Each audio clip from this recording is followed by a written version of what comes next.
जी। Next ये जो poem है ये है ओड टू मेलंकली, और इसे लिखा है कीट्स ने। और कीट्स को पोइट्स ऑफ सेंसियसनेस कहते हैं, और इसकी ऑब्जर्वेशन बहुत स्ट्रांग है।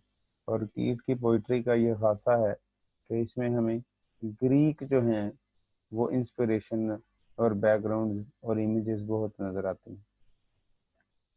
No no, go not to Lethe, neither twist wolf's bane tight rooted for its poisonous wine. So beta first two lines, the poem starts with the denial or rejection. ये no no से start हो रहा है, ये जैसे वो हमें बताना चाह रहा है कि नहीं कुछ बुरा नहीं होगा। तो ये मैं आपको बता दूं कि ये बहुत ही 22-23 साल की उम्र में ये मर गया था। और ये वो पोएट है जो ये मरने से पहले अपने कहा करता था कि मैं एक अजीम शायर होऊंगा, और इसमें कोई शक नहीं है वो है। तो कहता है कि कुछ भी बुरा नहीं है। उसके बाद ये यहाँ पर ये रिवर का नाम है लीथ और लैथ। सो ये है रिवर ऑफ फॉरगेटफुलनेस, ये ग्रीक मिथोलॉजी में है कि ये एक ऐसा दरिया है कि जहाँ आप चले जाओ और अपने सारी तकलीफें जो है और गम जो है वो भूल जाओ। So wolf's bane tight rooted for its poisonous wine, कहता है कि while that might sound like a good deal, our speaker doesn't want us to forget our troubles. तो वो कहता है कि अपनी तकलीफें भूलो ना, वो हमें वो अपने जो है वो रीडर को ये कह रहा है कि अपनी तकलीफें ना भूलो। और फिर उसके बाद वुल्फ्स बेन और पॉइजनस वाइन, वो ये कहता है कि जैसे वुल्फ्स बेन पोशन हैरी पॉटर में आपको पता है कि वो क्या करता है कि भाई जो पी लेता है वो एक डेंजरस वुल्फ बन जाता है। तो कहता है कि ऐसा नहीं होना चाहिए, बल्कि ये पॉइजन है। तो वो ये कहते हैं ना कि कुछ लोगों को तकलीफ होती है, कोई सिगरेट पी लेता है, कोई ड्रिंक कर लेता है, तो कहता है ऐसे नहीं होना चाहिए, इंसान को होश में रहना चाहिए। अपनी चीजें और अपनी जो जो दर्द है, ये दर्द, अगर किसी को दर्द होती है तो उसको जो दर्द है वो बर्दाश्त करना चाहिए, पेन किलर नहीं खानी चाहिए, वो ये कहता है। उसके बाद कहता है कि not suffer thy pale forehead to be kissed by night's shade, ruby grape of Proserpine, make not your rosary a few berries. He also advises against taking nightshade to relieve our pain. Nightshade ये भी एक जहरीला पौधा है, ठीक है जी। और लेकिन इसको अगर छोटे छोटे डोजेज में दिया जाए तो इससे भी फर्क जो है वो पड़ जाता है। तो कहता है वहाँ वो भी ना खाओ। उसके अलावा रूबी ग्रेप ऑफ प्रॉस्पाइन, ये भी ग्रीक मैथोलॉजी से इसने लिया है। इसको नाइट शेड कहता है वो भी ना खाओ, कुछ भी ना खाओ। अब मैं आपको एक चीज बताना चाहूंगा कि जो प्रोसरपाइन है या प्रोसरफोन है, that was the daughter of Demeter. ये डिमीटर जो है ये ग्रीक गॉडेस थी फर्टिलिटी की। तो ये ये उसके पास भी वो कह रहा है कि ना जाओ, ये कल्चरल साइड भी है उसकी, ठीक है जी। और अगर आप मजीद इसके जो है वो जाना चाहते हैं आगे, तो वो भी मैं आपको बता देता हूँ कि हेडिस था God of underworld Greek mythology में। तो वो उसको किडनैप करके ले गया था, ठीक है जी, ताकि वो लैंड ऑफ द डेड में ले गया था, ताकि वो उसको अपनी बीवी जो है वो बना ले। तो फिर जो डोमीटर थी, गॉडेस ऑफ फर्टिलिटी थी, इसने क्या किया कि सारी जमीन को बंजर कर दिया, और जो है वो वहां से जो है वो कोई पौधा, कोई फल, कोई कुछ नहीं हुआ था, ठीक है कि नहीं। तो फिर वो 6 माह बाद हेडिस ने उसको वापस भेज दिया था। तो ये बेटा इसमें ग्रीक मैथोलॉजी मैंने आपसे पहले कहा था कि ये जरूर होगा।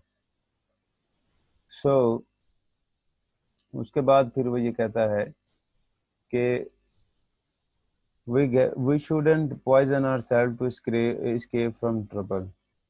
तो ये एक सीधी सीधी सी वो हमें नसीहत कर रहा है कि जो लोग लोग कहते हैं ना कि सिगरेट क्यों बहुत पीते हो जी, क्यों पीते हो जी तुम, कम भुलाने के लिए। तो वो कहता है कि ये बकवास है, गम तो एक बहुत प्यारी चीज है, गम को तो महसूस करना चाहिए।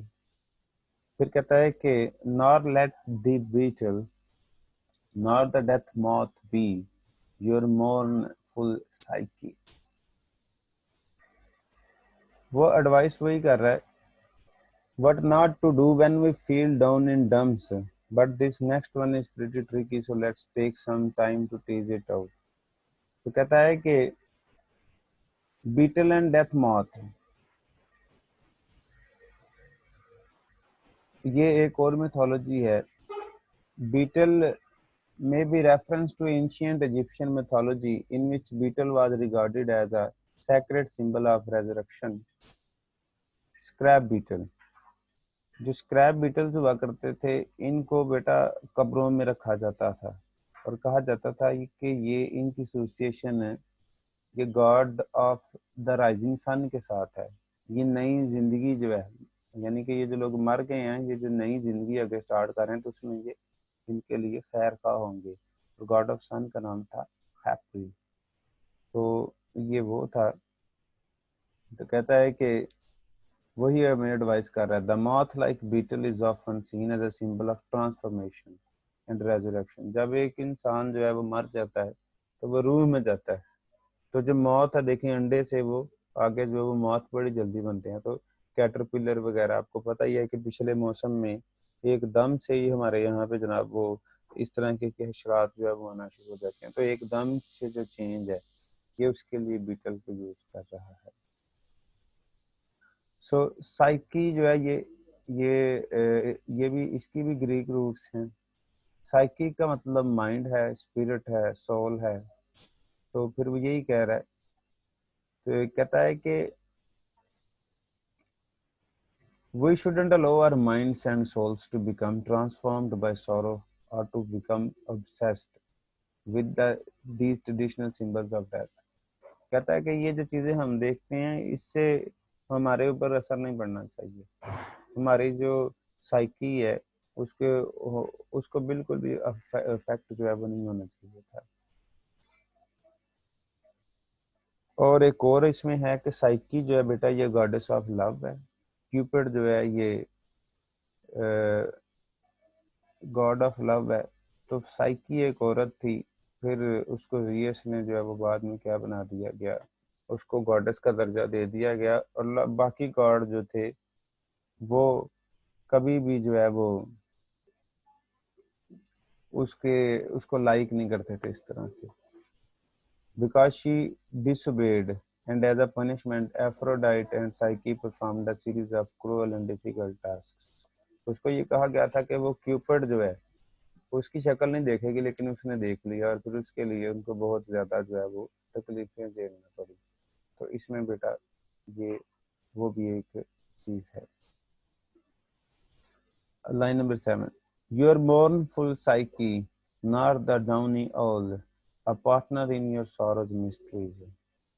तो फिर वो ये कहता है कि ये भी जो जो पार्टनर है, ये भी वो ट्रेडिशनल सिंबल ऑफ डेथ में कहता है कि ये भी जो है हमारा पार्टनर है। Again we are not suppose to become too attached to symbol of sadness. तो कीट फिर वही बात कर रहा है कि गमगीन मत हो, क्योंकि ये बहुत ज्यादा खुद गमगीन था।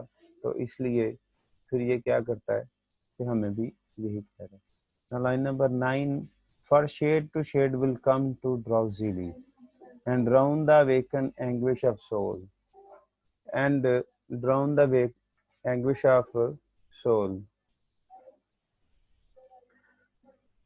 जी, वो कहता है कि he explains why we're not supposed to look for relief from our sorrow, from forgetfulness, from drugs or suicide, why we are not supposed to be obsessed too much over traditional symbols of sorrow or death। कहता है कि वो फिर बताता है कि हमें ऐसे क्यों नहीं करना चाहिए। कहता है कि wouldn't it be a good thing to drown our sorrows, wouldn't we want to make ourselves feel better if we could। Why does he say this is bad, क्यों वो ये कह रहा है कि ये बुरा है। तो वो है जी वेकफुल। वो चाहता है कि हम अपनी हर चीज के बारे में अलर्ट हों अवेयर हूँ, we are suppose to acknowledge it and not to try to cover it up with medicine और आर अदर मीन्स।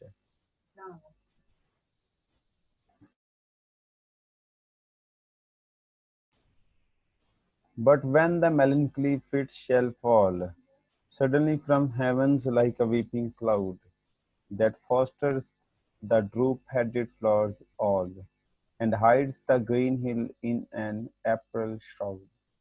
तो ये बहुत सारी बातों में जो है अल्फाज इस्तेमाल करके तो बहुत कम बात करते हैं, ये मैंने आपको बताया था, ये इनका स्टाइल है। सो कहता है कि when a melancholy mood strikes, it comes down suddenly like a cloud or a fog dropping from the sky। कहता है कि जो मायूसी है वो एकदम से आती है, जैसे कि हमारे यहाँ धुंध आ जाती है, बादल एकदम से आ जाते हैं। पीपिंग क्लाउड और फॉग वो कहता है। फिर वो ये कहता है कि our bad mood can build us to the beautiful things around us। Depression can be like a fog that conceals all the pretty stuff। कहता है कि ये बड़ा खूबसूरत जो है वो एक एहसास होता है। अब चूंकि वो दिन रात गम में डूबा रहता था, तो उसको वाकई जो है वो गम जो है वो गम को मनाता था। फिर वो वर्ड श्राउड यूज करता है यहाँ पर। सो shroud is used to describe the way a mist or a fog rests on a hillside like a veil। अगर आप पहाड़ों की तरफ जाए ना तो देखेंगे कि बिल्कुल वहां पर जो बादल हैं पहाड़ों के बिल्कुल साथ अटैच होते हैं, कि जैसे दरख्त के ऊपर कोई बेल नहीं चढ़ी हुई होती, इस तरह से। तो कहता है कि जब इंसान पर अफसुर्दगी आती है तो वो इस तरह से आ जाती है। Then the poem number line number 15। Then gulp thy sorrow on a morning rose, or on the rainbow of the salt sand wave, or on the wealth of globed peonies। So कहता है कि when the melancholy mood strikes, we are supposed to feed our sorrow। Glut mean to feed on beautiful things like roses, not on sad emblems of death। कहता है जब हमारे ऊपर मायूसी आए तो उसे खूबसूरती दिखाओ, खूबसूरत एहसास समझो, मौत का एहसास ना समझो। Don't go getting too uplifted though। Beautiful things were supposed to focus on aren't meant to cheer us up, they meant to remind us of impermanence of joy and beauty। कहता है जो खूबसूरती वाली चीजें हैं ये को बड़ी खुश होने वाली नहीं है, ये तो सिर्फ हमें जो है वो ये भी देखने के लिए ही है। Like morning roses fade and turn brown very soon after they open. तो कहता है कि बिल्कुल ऐसा ही है कि अगर कोई अच्छी चीज है तो उसने भी मर जाना है। और जैसे मॉर्निंग रोजेज हैं तो वो भी क्या है, उनका रंग भी फेड अवे हो जाना है, थोड़ी देर के लिए उनकी भी जिंदगी होती है। So it seems that he wants us to think of beauty and sorrow as being linked together। मैंने आपको बताया कि जैसे वो ये कह रहा है कि मायूसी और खूबसूरती दोनों ही एक जैसी हैं उसके लिए, जैसे कहते हैं कि हर रंग में उसको वही नजर आ रहा है। Or if thy mistress some rich anger shows, imprison her soft hand and let her rave, and feed deep, deep upon her peerless eyes। कहता है कि we should feed our melancholy mood if our lover, if it is a mistress or a man, is angry। We should let her yell or rave at us and just hold her hand and contemplate the beauty of her eyes। कहता है कि अगर आपका कोई lover आपसे गुस्सा है तो उसको अपने ऊपर चीखने दो, चिल्लाने दो, हाँ उसका हाथ पकड़ो और उसकी आंखों में देखते रहो। या because the fight always ends. और इस तरह से जो है वो झगड़ा जल्दी जो है वो खत्म हो जाएगा। फिर उसके लिए वो यूज करता है वर्ड फीडिंग एंड ग्लटिंग। सो वो ये कहता है कि मेलनकली को अलाइव रखो, जिंदा रखो। May be it is connected to the end of the first stanza when he tells us to be wakeful and alert to our melancholy. तो बेटा पहले में भी वो हमें यही कहता था और बाद में भी. So that is it for today. It was Ode on Melancholy by Keats, जिसकी अगर मैं समरी करूं तो उसकी समरी ये है. कहता है कि कुछ नहीं हुआ, अगर मैं यूं किया तो कोई बात नहीं, हर चीज़ को बर्दाश्त करो, उसको मनाओ. जब आपका चाहने वाला जो है वो आपके से नाराज़ हो जाता है और आपको मिलता है, उसको अपने पर चीखने दो, चिल्लाने दो, हाँ, लेकिन उसका हाथ थाम के रखो, क्योंकि ऐसा करने से क्या होगा कि ये झगड़ा ख़त्म हो जाएगा. तो आई होप आपको ये समझ आया होगा. If you have any question, you